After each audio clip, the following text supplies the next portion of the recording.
કેમ છો વિદ્યાર્થી મિત્રો? આજે આપણે પ્રકરણ 1 સજીવોમાં પ્રજનન એમાં લિંગી પ્રજનનના સંબંધિત અમુક શબ્દો છે એની વ્યાખ્યાઓ આપણે સમજીશું. પ્રથમ તો આપણે જોઈએ તો વનસ્પતિ અને પ્રાણીઓ કે જે લિંગી પ્રજનન કરે છે, તો આ લિંગી પ્રજનન એટલે શું? આપણે અગાઉના લેક્ચરમાં પણ જોયું, વ્યાખ્યા આપી હતી કે લિંગી પ્રજનનની અંદર બે અલગ અલગ પ્રજનન કોષોની જરૂરિયાત રહે છે. આ પ્રજનન કોષો એ નર પ્રજનન કોષ અને માદા પ્રજનન કોષ. તો નર અને માદા પ્રજનન કોષની વચ્ચે ફલનની પ્રક્રિયા થઈ યુગ્મનજનું નિર્માણ થાય અને યુગ્મનજનો વિકાસ થઈ અને સંતતિનું નિર્માણ થાય. આ પ્રકારની પ્રજનનની ઘટનાને લિંગી પ્રજનન કહે છે.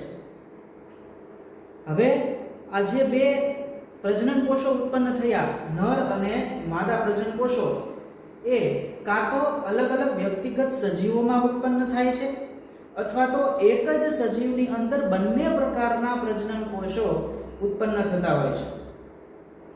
આ બંને પ્રજનન કોષો વચ્ચે ફલનની પ્રક્રિયા થાય અને ફલિતાંડ અથવા તો વનસ્પતિની ભાષામાં કહીએ તો યુગ્મનજ, એનો વિકાસ થઈ અને સંતતિ અથવા તો ભ્રૂણ નિર્માણ પામે છે.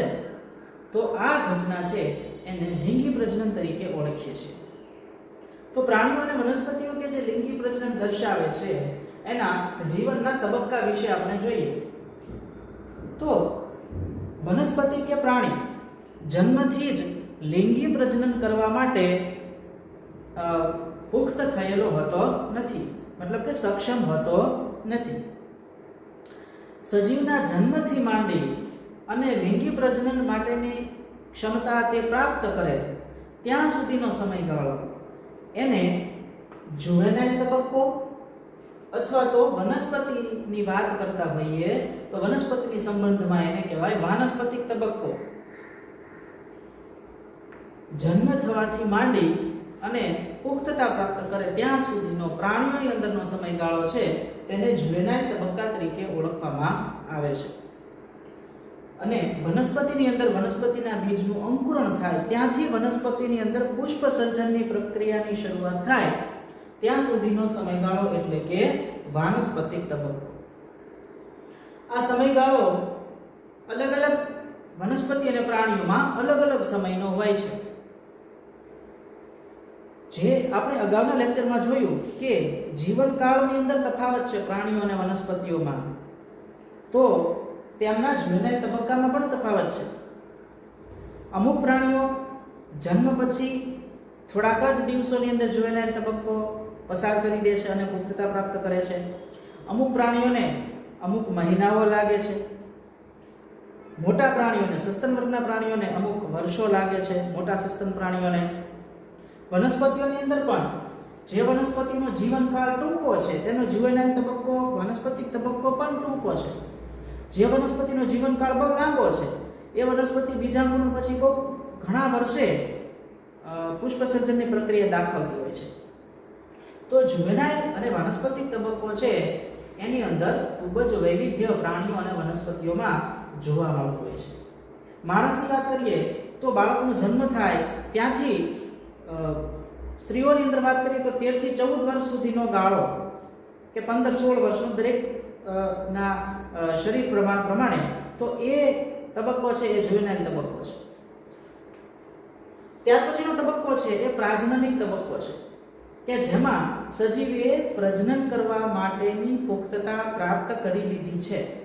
આવો તબક્કો એટલે પ્રાજનનિક તબક્કો. પ્રથમ આપણે વનસ્પતિની બાબતમાં પ્રાજનનિક તબક્કાને લગતી અલગ અલગ નવા શબ્દો આવે છે એને વ્યાખ્યાયિત કરી અને સમજીએ. વનસ્પતિની બાબતમાં પ્રાજનનિક તબક્કાની અંદર વનસ્પતિના પ્રકાર પડે છે. એક વર્ષાયુ વનસ્પતિ, દ્વિવર્ષાયુ વનસ્પતિ અને બહુવર્ષાયુ વનસ્પતિ. તો આ એક વર્ષાયુ, દ્વિવર્ષાયુ અને બહુવર્ષાયુ એ શું છે? તો પ્રથમ આપણે જોઈએ એક વર્ષાયુ વનસ્પતિ એટલે શું?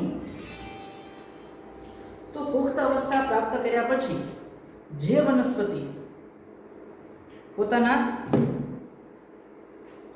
બીજાંકુરણ થયા પછી જે વનસ્પતિ એક જ વર્ષમાં બીજ ઉત્પન્ન કરી શકે તેને એક વર્ષાયુ પ્રકારની વનસ્પતિ કહેવાય. એક જ વર્ષના સમયગાળાની અંદર એ વનસ્પતિ બીજથી માંડી બીજ સુધીની પ્રક્રિયા, એટલે કે જે બીજમાંથી તે ઉત્પન્ન થઈ છે અને એ પોતે જ બીજ ઉત્પન્ન કરવા માટે સક્ષમ બની જાય ત્યાં સુધીનો સમયગાળો જો એક વર્ષ જેટલો અથવા એનાથી ઓછો હોય તો એવી વનસ્પતિને એક વર્ષાયુ વનસ્પતિ કહે છે.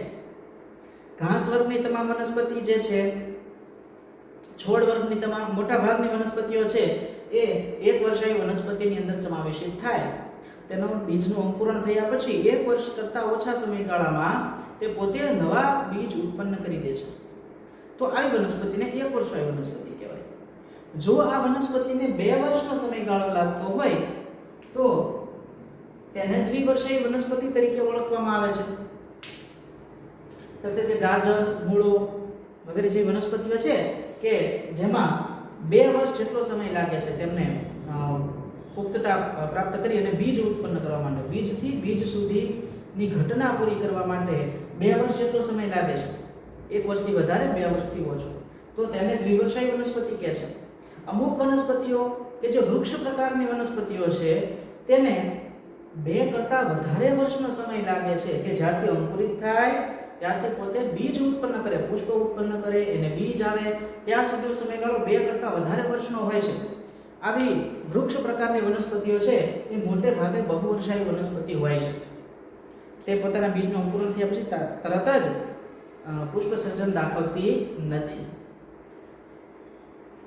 ત્યાર પછી હવે પુષ્પ સર્જન થાય છે વનસ્પતિઓમાં, તો એ પુષ્પ સર્જન કરવાની પેટર્નમાં પણ એની અંદર ખૂબ જ વિવિધતા, અનિયમિતતા એ જોવા મળે છે. અમુક વનસ્પતિઓ એવી છે કે જે પોતાના સમગ્ર જીવનકાળ દરમિયાન એક જ વખત પુષ્પ ઉત્પન્ન કરે છે.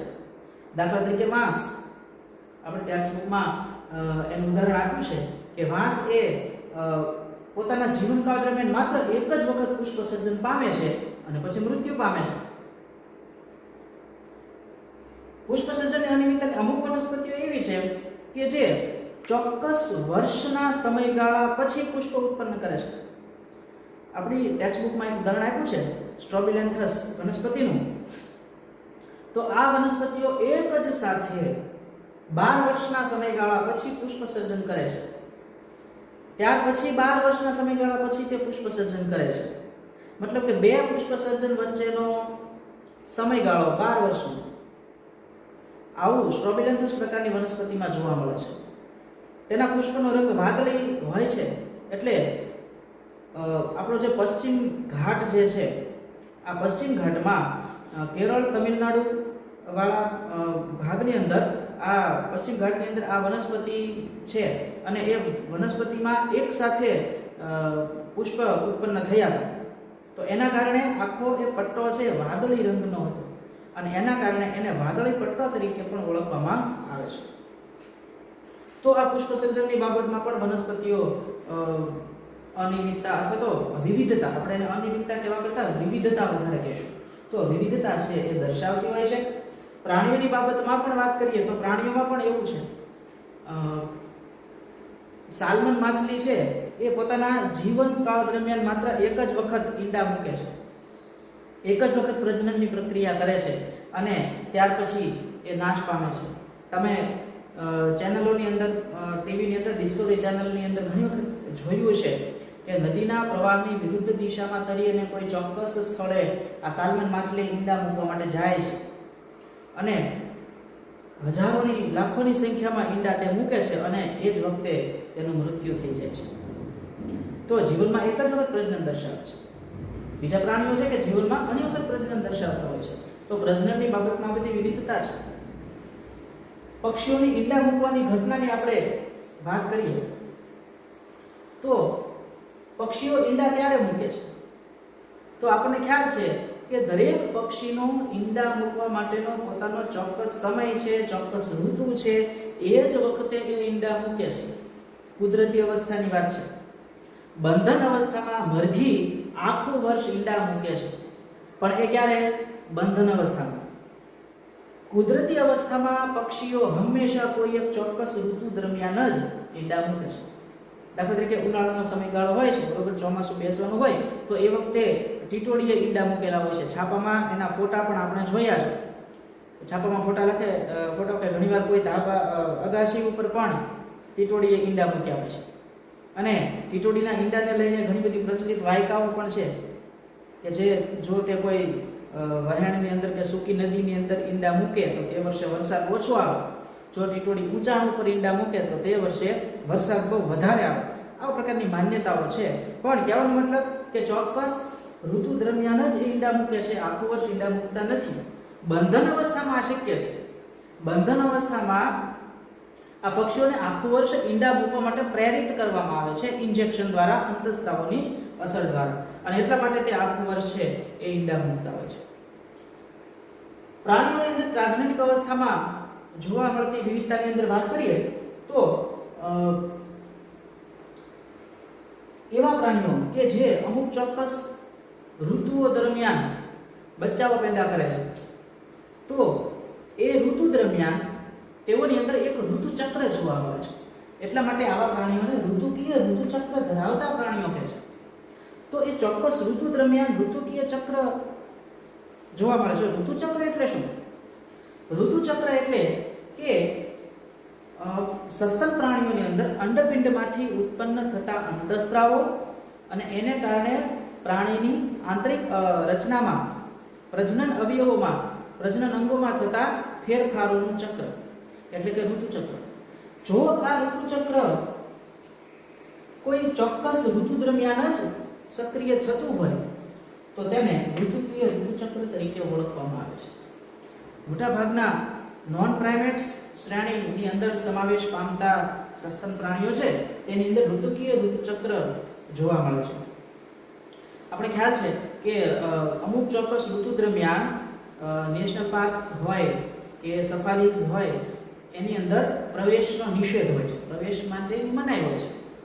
દાખલા તરીકે ચોમાસાનો સમયગાળો છે એ દરમિયાન ગીરના જંગલમાં જવાની પરમિશન ન હોય પ્રવાસીઓ માટે, કારણ કે આ સમયગાળો એવો છે કે જ્યારે સિંહ પોતે ઋતુચક્ર દર્શાવતા હોય છે અને મેટિંગમાં વ્યસ્ત હોય છે, તો એ ને ઋતુકીય ઋતુચક્ર કહેવામાં આવે છે. માત્ર અમુક ઋતુ દરમિયાન જ ઋતુચક્ર જોવા મળે, પછી નહીં. જ્યારે અમુક પ્રાઇમેટ શ્રેણીના સસ્તનો એવા છે કે જેની અંદર માસિક ઋતુચક્ર ધરાવે છે. અંડપિંડમાંથી ઉત્પન્ન થતા અંતઃસ્ત્રાવો 1 મહિનાના સમયગાળે ફરી વખત આ ફેરફારો છે એ ચક્રીયકરણ પામતા હોય છે. આપણે ઋતુચક્ર વિશે આગળ ચેપ્ટર ભણવાનું છે એની અંદર બહુ ડિટેલમાં જોઈશું. તો આ ઋતુચક્ર દર મહિને ફેરવાતું હોય છે. ચક્રીય ફેરફારો દર મહિને જોવા મળતા હોય છે, તો એને માસિક ઋતુચક્ર કહે છે. માણસની અંદર, એપ્સની અંદર, આ પ્રાઇમેટ શ્રેણીના પ્રાણીઓની અંદર માસિક ઋતુચક્ર જોવા મળે છે. આ ઋતુચક્ર દર મહિને ચક્રીય રીતે ફેરફાર પામતું હોય છે. તો આવા પ્રકારના પ્રાણીઓ કે જેમાં ઋતુચક્ર જોવા મળે એમાં 2 પ્રકારના પ્રાણીઓ છે. ઋતુકીય ઋતુચક્ર ધરાવતા, ચોક્કસ ઋતુ દરમિયાન જ ઋતુચક્ર એક્ટિવેટ થાય, અને દર મહિને આખું વર્ષ દર મહિને જો એની અંદર ઋતુચક્ર જોવા મળતું હોય તો એને માસિક ઋતુચક્ર તરીકે ઓળખવામાં આવે છે. ત્યાર પછી છે ઋતુકીય સંવર્ધકો અને સતત સંવર્ધકો. તો આ પ્રાણીઓની બચ્ચા પેદા કરવાની પેટર્ન પર આધારિત છે. અમુક પ્રકારના પ્રાણીઓ એવા છે કે જે આખું વર્ષ બચ્ચાને જન્મ આપે છે. કોઈ ચોક્કસ સીઝન એની માટે નથી, કોઈ ચોક્કસ ઋતુ એની માટે નથી, તેની અંદર આખું વર્ષ બચ્ચા પેદા થઈ શકે છે. તો એવા પ્રકારના સંવર્ધકોને સતત સંવર્ધકો કહેવાય. જ્યારે અમુક પ્રાણીઓ એવા છે કે જે ચોક્કસ ફેવરેબલ સીઝન્સ એટલે કે અનુકૂળ ઋતુની અંદર જ તેઓ બચ્ચા પેદા કરે છે, અને એમને કહેવામાં આવે છે ઋતુકીય સંવર્ધકો. કુદરતી જંગલ અવસ્થામાં જે પ્રાણીઓ જોવા મળે છે, દાખલા તરીકે હરણ વગેરે છે, વિલ્ડબીસ્ટ છે, તો આ બધા પ્રાણીઓ છે એ ચોક્કસ ઋતુ દરમિયાન પોતાના બચ્ચાઓને જન્મ આપે છે. એવી ઋતુ કે જે દરમિયાન તેમના બચ્ચાના બચવાની સંભાવના સૌથી વધારે હોય, શિકારીઓથી બચી શકવાની સંભાવના, ત્યારે જ તેઓ એક સાથે બચ્ચાને જન્મ આપતા જોવા મળે છે. મોટાભાગે આ સીઝન છે એ ચોમાસું હોય છે કે જ્યારે ખોરાક પુષ્કળ પ્રમાણમાં પેદા થયેલો હોય છે, ચારે બાજુ એટલી બધી વનસ્પતિઓ ઉગેલી હોય છે કે બચ્ચાને સંતાડવા માટેની જરૂરિયાત પણ પૂરી કરી શકાય. તો આવા પ્રકારે ચોક્કસ ઋતુ દરમિયાન જ વધારે પ્રમાણમાં બચ્ચા પેદા કરતા હોય તેવા ને ઋતુકીય સમર્થકો તરીકે ઓળખવામાં આવે છે. તો આ પ્રજનનની તબક્કા દરમિયાન વનસ્પતિઓ અને પ્રાણીઓમાં જોવા મળતી વિવિધતા છે. બધાની પેટર્નમાં બહુ ફેર છે. પ્રજનન માટેનો તબક્કો પ્રાપ્ત કર્યા પછી પ્રજનન કઈ રીતે કરવું એની પેટર્નમાં બહુ ફેર છે. પણ તેઓ એક ચોક્કસ પથને જ અનુસરે છે. બધામાં જન્યુ નિર્માણ થાય છે, યુગ્મન થાય છે, ફલન થાય છે અને સંતતિનું નિર્માણ થાય છે કે જે લિંગી પ્રજનનની વ્યાખ્યા છે. બરાબર. આ તબક્કો પૂરો કર્યા પછી, પ્રજનનિક તબક્કો પૂરો થયા પછી અંતઃસ્ત્રાવોની અસર હેઠળ પ્રાણીના કે વનસ્પતિના શરીરમાં એવા દેવધર્મિક ફેરફારો થાય છે કે જેનાથી એની ચયાપચયની ગતિ મંદ પડી જાય છે. ધીમે ધીમે પ્રાણીના શરીરમાં થતા ચયાપચયિક ફેરફારોનો દર એ ધીમો થઈ જાય છે અને પરિણામે પ્રાણી કે વનસ્પતિ છે એ ધીમે ધીમે મૃત્યુ તરફ દોરાય છે. આ ઘટના છે એને વૃદ્ધત્વ અથવા તો જીર્ણતા તરીકે ઓળખવામાં આવે છે. પ્રજનન વય વિતાવ્યા પછીનો સમયગાળો કે જે વ્યક્તિને કે પ્રાણીને કે વનસ્પતિને મૃત્યુ સુધી દોરી જાય એ વૃદ્ધત્વ અથવા તો જીર્ણતાનો તબક્કો. તો પ્રાણીના કે વનસ્પતિના જીવન ચક્રમાં આવા અલગ અલગ તબક્કાઓ, પ્રજનન વય પ્રાપ્ત કરવા માટેનો તબક્કો, જુવેનાઇલ કે વાનસ્પતિક તબક્કો, પ્રજનન વય પ્રાપ્ત થાય અને પછી પ્રજનનની પ્રક્રિયા કરતા તબક્કો એટલે પ્રાજનનિક તબક્કો, અને પ્રાજનનિક તબક્કો પૂર્ણ થયા પછીનો તબક્કો મૃત્યુ સુધીનો એ છે વૃદ્ધત્વ અથવા તો જીર્ણતા. તો આજે આપણે લિંગી પ્રજનનમાં સજીવોના જીવનના તબક્કામાં કેવું કેવું વેરિએશન જોવા મળે છે એનો અભ્યાસ કર્યો. Thank you.